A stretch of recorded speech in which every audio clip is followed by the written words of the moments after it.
ਇੱਕ ਮਹੀਨੇ ਦੇ ਵਿੱਚ ਨਾ ਦੋ ਅਫਸੋਸਨਾਕ ਵਾਕਿਆ ਪੇਸ਼ ਆਏ ਹੈਗੇ ਆ। ਏਸੀ ਬਲਾਸਟ ਦੀ ਵਜ੍ਹਾ ਤੋਂ ਨਾ ਇੱਕ ਹੀ ਫੈਮਿਲੀ ਦੇ 9 ਬੰਦੇ ਜਿਹੜੇ ਆ ਉਹ ਜਲ ਗਏ। ਅਸਲ ਹਕਾਇਕ ਹੈ ਕੀ ਆ, ਇਹ ਬਰਨ ਯੂਨਿਟ ਕਾਦੇ ਵਾਸਤੇ ਬਣਾਇਆ ਵਾ? ਅਗਰ ਇੱਥੇ ਕੋਈ ਜਲਿਆ ਹੋਇਆ ਬੰਦਾ ਆਣਾ ਵਾ ਤੇ ਉਹਦੀ ਅਗਰ ਮੌਤ ਹੀ ਵਾਕਿਆ ਹੋਣੀ ਆ ਤੇ ਉਹਨੂੰ ਘਰ ਵੀ ਰੱਖ ਲਿਆ ਜਾਂਦਾ ਵਾ। ਨਾਹਲੀ ਹੈਗੀ ਆ ਇਸ ਡਿਪਾਰਟਮੈਂਟ ਦੀ। ਨਾ ਤਾਂ ਜਨਾਬ ਇੱਥੇ ਕੋਈ ਪ੍ਰੋਫੈਸਰ ਹੈਗਾ, ਨਾ ਐਸੋਸੀਏਟ ਪ੍ਰੋਫੈਸਰ ਹੈਗਾ, ਵੈਂਟੀਲੇਟਰ ਹੀ ਇਹਨਾਂ ਦੇ ਕੋਲ ਤੇ ਪਹਿਲੇ ਸਿਰੇ ਤੇ ਮੌਜੂਦ ਹੀ ਕੋਈ ਨਹੀਂ ਹੈਗਾ। ਫਿਰ ਦੂਸਰੀ ਗੱਲ ਇਹ ਹੈ ਕਿ ਚਲੋ ਤੁਹਾਡੇ ਕੋਲ ਨਹੀਂ ਹੈਗਾ, ਕਿਤੇ ਮੰਗਾ ਕੇ ਉਹਨਾਂ ਬੱਚਿਆਂ ਦੀ ਜਾਨ ਬਚਾ ਲਓ। ਹੁਣ ਜਿਹੜੀ ਗੈਸ ਭਰ ਰਹੇ ਆ ਸਾਡੇ ਫੈਸਲਾਬਾਦ ਦੇ ਵਿੱਚ ਲੋਕਲ ਬੰਦੇ, ਉਹ ਭਰ ਰਹੇ ਆ ਜੀ R32। ਇੰਟਰਨੈਸ਼ਨਲ ਸਤ੍ਹਾ ਤੇ ਜਿੰਨੇ ਵੀ ਮੁਲਕ ਆ ਜਾਂ ਇੰਟਰਨੈਸ਼ਨਲ ਜਿੰਨੀਆਂ ਵੀ ਕੰਪਨੀਆਂ ਵਾ R110 ਜਿਹੜੀ ਆ ਉਹ ਗੈਸ ਇਸਤੇਮਾਲ ਕਰਦੇ ਆ। अस्सलाम वालेकुम। अच्छा, मैं अलाइड हॉस्पिटल ਦੇ ਬਰਨ ਯੂਨਿਟ ਦੇ ਬਾਹਰ ਖਲੋਤਾ ਹੋਇਆ ਵਾਂ ਤੇ ਇੱਥੇ ਆਉਣ ਦਾ ਮਕਸਦ ਇਹ ਆ ਕਿ ਸਾਡੇ ਇੱਕ ਮਹੀਨੇ ਦੇ ਵਿੱਚ ਨਾ ਦੋ ਅਫਸੋਸਨਾਕ ਵਾਕਿਆ ਪੇਸ਼ ਆਏ ਹੈਗੇ ਆ, ਜਿੱਥੇ ਏਸੀ ਬਲਾਸਟ ਦੀ ਵਜ੍ਹਾ ਤੋਂ ਨਾ ਇੱਕ ਹੀ ਫੈਮਿਲੀ ਦੇ 9 ਬੰਦੇ ਜਿਹੜੇ ਆ ਉਹ ਜਲ ਗਏ। ਉਸ ਤੋਂ ਬਾਅਦ ਜਨਾਬ ਡਿਜਕੋਰ ਰੋਡ ਦੇ ਉੱਪਰ ਏਸੀ ਬਲਾਸਟ ਹੋਇਆ ਤੇ 6 ਬੰਦੇ ਜਿਹੜੇ ਉਹ ਜਲ ਗਏ।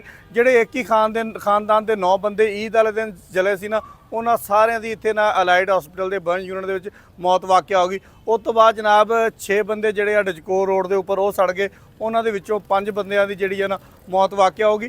ਹੁਣ ਅਸਲ ਹਕਾਇਕ ਹੈ ਕੀ ਆ, ਇਹ ਬਰਨ ਯੂਨਿਟ ਕਾਦੇ ਵਾਸਤੇ ਬਣਾਇਆ ਵਾ ਕਿ ਅਗਰ ਇੱਥੇ ਕੋਈ ਜਲਿਆ ਹੋਇਆ ਬੰਦਾ ਆਣਾ ਵਾ ਤੇ ਉਹਦੀ ਅਗਰ ਮੌਤ ਹੀ ਵਾਕਿਆ ਹੋਣੀ ਆ ਤੇ ਉਹਨੂੰ ਘਰ ਵੀ ਰੱਖ ਲਿਆ ਜਾਂਦਾ ਵਾ।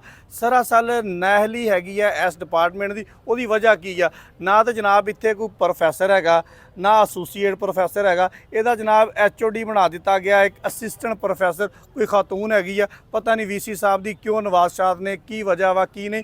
ਔਰ ਹੈਰਾਨਕੁਨ ਗੱਲ ਹੈਗੀ ਆ ਕਿ ਜਦੋਂ ਇਹ 6 ਬੰਦੇ ਆਏ ਨਾ, ਅਸੀਂ ਪਿਛਲੇ ਬੰਦਿਆਂ ਨੂੰ ਛੱਡ ਦਿੰਦੇ 9 ਬੰਦਿਆਂ ਨੂੰ, ਕਿਉਂਕਿ ਉਹ ਥੋੜਾ ਵਾਕਿਆ ਪੁਰਾਣਾ ਹੋ ਗਿਆ। ਜਦੋਂ ਇਹ 6 ਬੰਦੇ ਆਏ ਆ ਨਾ, ਇਹ ਜ਼ਿਆਦਾ ਨਹੀਂ ਜਲੇ ਹੋਏ ਸੀ, ਯੰਗ ਸੀਗੇ, ਜਵਾਨ ਮੁੰਡੇ ਸੀਗੇ। ਕਿਉਂਕਿ ਇੱਕ ਹਜਾਮ ਦੀ ਦੁਕਾਨ ਦੇ ਵਿੱਚ ਇਹ ਵਾਕਿਆ ਪੇਸ਼ ਆਇਆ ਸੀਗਾ ਤੇ ਉਹ ਜਵਾਨ ਮੁੰਡਿਆਂ ਦੇ ਜਿਹੜੇ ਨਾ ਧੂਏ ਦੀ ਵਜ੍ਹਾ ਤੋਂ ਜਿਹੜੇ ਫੇਫੜੇ ਆ ਨਾ ਉਹ ਜਿਹੜੇ ਆ ਮੁਤਾਸਰ ਹੋਏ ਸੀਗੇ।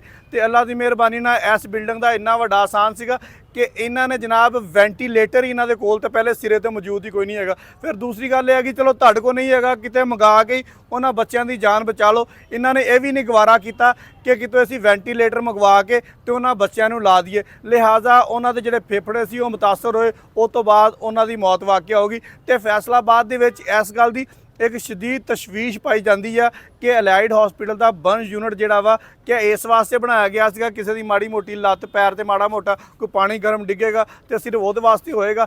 ਅਗਰ ਕੋਈ ਕਿਸੇ ਨੂੰ ਸੀਰੀਅਸ ਮਸਲਾ ਹੋ ਜਾਂਦਾ ਵਾ ਤੇ ਮੈਂ ਰਿਕਵੈਸਟ ਲੋਕਾਂ ਨੂੰ ਇਹੀ ਕਰਾਂਗਾ ਕਿ ਉਹਨੂੰ ਲਾਹੌਰ ਲੈ ਜਾਓ। ਫੈਸਲਾਬਾਦ ਦੇ ਵਿੱਚ ਇਹਦਾ ਇਲਾਜ ਕੋਈ ਨਹੀਂ ਹੈਗਾ। ਹੁਣ ਅਸੀਂ ਆਨੇ ਆ ਜੀ ਜਨਾਬ ਦੂਸਰੀ ਸਾਈਡ ਤੇ ਕਿ ਏਸੀਆਂ ਦੇ ਵਿੱਚ ਮਸਲੇ ਮਸਾਇਲ ਕੀ ਪੇਸ਼ ਆ ਰਹੇ ਆ। ਏਸੀਆਂ ਦੇ ਵਿੱਚ ਜਿਹੜੀ ਗੈਸ ਆ, ਪਹਿਲੇ ਹੁੰਦਾ ਸੀਗਾ ਕਿ ਏਸੀ ਵਾਲੀ ਗੈਸ ਜਿਹੜੀ ਆ ਉਹਦੇ ਵਿੱਚ ਜਨਾਬੇ ਵਾਲੀ ਅੱਗ ਨਹੀਂ ਫੜਦੀ ਸੀ ਉਹ ਗੈਸ। ਲੇਕਿਨ ਜਨਾਬ ਹੁਣ ਜਿਹੜੀ ਗੈਸ ਭਰ ਰਹੇ ਆ ਸਾਡੇ ਫੈਸਲਾਬਾਦ ਦੇ ਵਿੱਚ ਲੋਕਲ ਬੰਦੇ, ਉਹ ਭਰ ਰਹੇ ਆ ਜੀ R32 ਐਸੀ ਇੱਕ ਗੈਸ ਹੈਗੀ ਆ ਜਿਹੜੀ ਜਨਾਬ ਫੌਰੀ ਤੌਰ ਤੇ ਅੱਗ ਫੜ ਲੈਂਦੀ ਆ। ਅਸੀਂ ਮਹੱਲੇ ਸ਼ਰੀਫਪੁਰੇ ਵਾਲਾ ਵਾਕਿਆ ਦੇਖਦੇ ਹਾਂ, ਉੱਥੇ ਵੀ ਇਹੀ ਹੋਇਆ ਕਿ R32 ਗੈਸ ਸੀ TCL ਦੇ AC ਦੇ ਵਿੱਚ, ਉਹਨੇ ਗੈਸ ਫੜ ਲਈ, ਉਹਦੇ ਨਾਲ ਧਮਾਕਾ ਹੋਇਆ ਤੇ 9 ਬੰਦੇ ਜਿਹੜੇ ਆ ਇੱਕ ਹੀ ਖਾਨਦਾਨ ਦੇ ਜ਼ਿੰਦਗੀ ਦੀ ਬਾਜ਼ੀ ਹਾਰ ਗਏ। ਜਿਹੜਾ 3-4 ਦਿਨ ਪਹਿਲੇ ਵਾਕਿਆ ਹੋਇਆ ਡਿਜਕੋਰ ਰੋਡ ਦੇ ਉੱਪਰ, ਇੱਥੇ ਜਨਾਬ ਇੱਕ ਹਾਇਰ ਕੰਪਨੀ ਦਾ AC ਲੱਗਾ ਹੋਇਆ ਸੀਗਾ, ਜਿਹਦੇ ਵਿੱਚ ਵੀ ਸੁਣਨ ਦੇ ਵਿੱਚ ਇਹੀ ਆਇਆ ਕਿ R32 ਗੈਸ ਸੀਗੀ। R32 ਗੈਸ ਨੇ ਅੱਗ ਫੜ ਲਈ, ਚਾਹੇ ਉਹ ਸਿਲੰਡਰ ਤੋਂ ਫੜ ਲਈ, ਚਾਹੇ ਉਹ ਸਿਗਰਟ ਤੋਂ ਫੜ ਲਈ, ਉਹਨੇ ਅੱਗ ਫੜ ਲਈ, ਜਿਹਦੇ ਨਾਲ ਇੱਕ ਬਲਾਸਟ ਹੋਇਆ ਤੇ 6 ਬੰਦੇ ਜੁਲਸ ਕੇ ਇੱਥੇ ਆ ਗਏ। ਇੰਟਰਨੈਸ਼ਨਲ ਸਤ੍ਹਾ ਤੇ ਜਿੰਨੇ ਵੀ ਮੁਲਕ ਆ ਜਾਂ ਇੰਟਰਨੈਸ਼ਨਲ ਜਿੰਨੀਆਂ ਵੀ ਕੰਪਨੀਆਂ ਵਾ R110 ਜਿਹੜੀ ਆ ਉਹ ਗੈਸ ਇਸਤੇਮਾਲ ਕਰਦੇ ਆ। R110 ਐਸੀ ਗੈਸ ਆ ਜਿਹੜੀ ਅੱਗ ਨਹੀਂ ਫੜਦੀ ਤੇ ਹਮੇਸ਼ਾ ਤੋਂ ਏਸੀਆਂ ਦੇ ਵਿੱਚ R110 ਹੀ ਗੈਸ ਭਰਦੀ ਆਈ ਆ। ਲੇਕਿਨ ਅਫਸੋਸਨਾਕ ਗੱਲ ਇਹ ਹੈਗੀ ਆ ਕਿ ਸਾਡੇ ਪਾਕਿਸਤਾਨ ਦੇ ਵਿੱਚ ਕਿਸੇ ਕਿਸਮ ਦੀ ਕੋਈ ਚੈਕਿੰਗ ਨਹੀਂ ਹੈਗੀ। ਜੋ ਜਿਹਦਾ ਦਿਲ ਕਰਦਾ ਉਹ ਆਵੇ ਕਰਕੇ ਚਲਾ ਜਾਵੇ, ਕੋਈ ਪੁੱਛਣ ਵਾਲਾ ਨਹੀਂ, ਕੋਈ ਦੱਸਣ ਵਾਲਾ ਨਹੀਂ।